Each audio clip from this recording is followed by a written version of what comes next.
1842 సువార్త దినోత్సవం ఏలేశ్వరంలో ఆంధ్ర ఇవాంజికల్ లూథరన్ చర్చ్ 1842 సువార్త దినోత్సవం ఊరేగింపుగా నిర్వహించారు.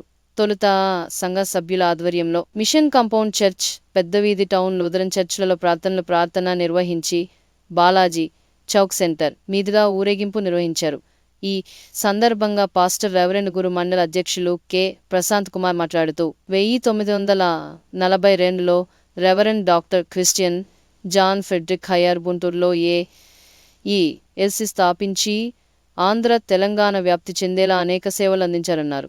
ఈ సంఘం కేవలం ఆధ్యాత్మికంగానే కాకుండా వైద్య విద్యాలయాలు, లెపర్సీ కాలనీలు, వృద్ధాశ్రమాలు, KNH హాస్టళ్లు, దర్గాస్ హోమ్ లాంటి అనేక సేవా కార్యక్రమాలను అందించి స్థానికంగా కూడా ఈ సేవలు అందించారన్నారు. క్రిస్టియానిటీ మతం కాదని సేవ మార్గమని ఆయన అన్నారు. ఈ సందర్భంగా 1842 సంవత్సరాలుగా సేవలందిస్తున్న సువార్త దినోత్సవాలను mission compound town Lutheran church ఆధ్వర్యంలో ప్రతి ఏడు ర్యాలీ నిర్వహించి సువార్తను ప్రకటిస్తున్నట్టు వారు తెలిపారు. ఈ కార్యక్రమంలో delegate K. Sudarshan, David Raj, PCC member B. Sumalatha, town CR K. Mohan Rao, PCC, LCC సభ్యులు, మహిళలు, యువకులు, బాలికలు భారీ సంఖ్యలో పాల్గొన్నారు. महाराज की बोलो, क्रिस्त महाराज की बोलो, क्रिस्त महाराज की बोलो, क्रिस्त महाराज की बोलो, क्रिस्त महाराज की. యేసు మార్గము అది మార్గమే, యేసు మార్గము మాత్రమే, యేసు మతము కాదు. యేసు మార్గములో అందరికీ ప్రవేశం ఉంది. ఏ ఒక్కరికి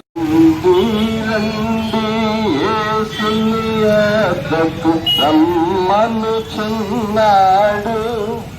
ప్రయాసపడి భారము మోయువారలు, ప్రయాసపడి భారము మోయువారలు, ప్రభుని చెంతకు పరుగిడ వేగమే, ప్రభుని చెంతకు పరుగిడ వేగమే.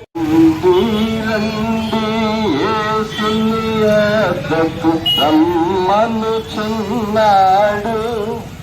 ప్రయాసపడి భారము మోయువారలు, ప్రయాసపడి భారము మోయువారలు, ప్రభుని చెంతకు పరుగిడ వేగమే, ప్రభుని చెంతకు పరుగిడ వేగమే.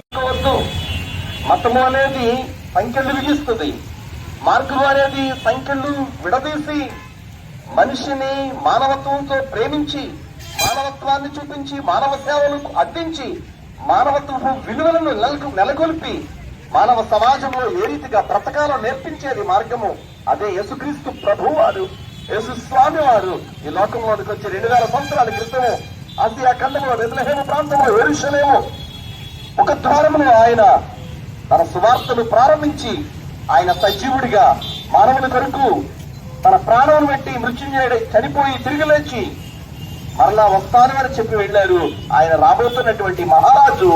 ఆయన మార్గంలో వెళ్ళిన వాళ్ళందరూ కూడా సత్యవంతులు, యథార్థవంతులు. ఆయన మార్గంలో వెళ్లే వాళ్ళందరూ కూడా ఆయనను ప్రేమించి ఆయన మానవత్వ విలువలను ఏ రీతిగా నేర్పించారో వాటిని అందించేవారు. అదే సువార్తిక లూథరన్ సంఘం యొక్క ముఖ్య ఉద్దేశము, దాని యొక్క శిరోధార్యము, దాని ఉన్నతత్వము. కాబట్టి ఆంధ్రదేశ నలుమూలలా కూడా ఈవేళ ఆంధ్ర సువార్తిక లూథరన్ సంఘము ఈ యొక్క 184వ వార్షిక మహోత్సవ కార్యక్రమాన్ని ఘనముగా జరిపించుకుంటూ ఉన్నది అంటే అది కేవలం యేసు స్వామి ఆనాడు వచ్చేసినటువంటి మహోన్నతమైనటువంటి వ్యక్తి జాన్ క్రిస్టియన్ ఫెడ్రిక్ గారు. ఆయన అందించినటువంటి తర్వాత అనేక మంది మిషనరీలు ఈ ప్రాంతానికి వచ్చి వారి ప్రాణాలు పోయేంతగా దేవుని సువార్తను అందించి, వైద్యం అందించి, విద్యను అందించి అనేక మంది ఏజెన్సీ ప్రాంతాలను వెలిగించి ఆ ప్రాంతాలలో విద్యాలయాలను ఏర్పాటు చేసి వారి యొక్క అభివృద్ధికి పాటుపడినటువంటి మహోన్నతమైనటువంటి సంఘము ఆంధ్ర సువార్తిక లూథరన్ సంఘము.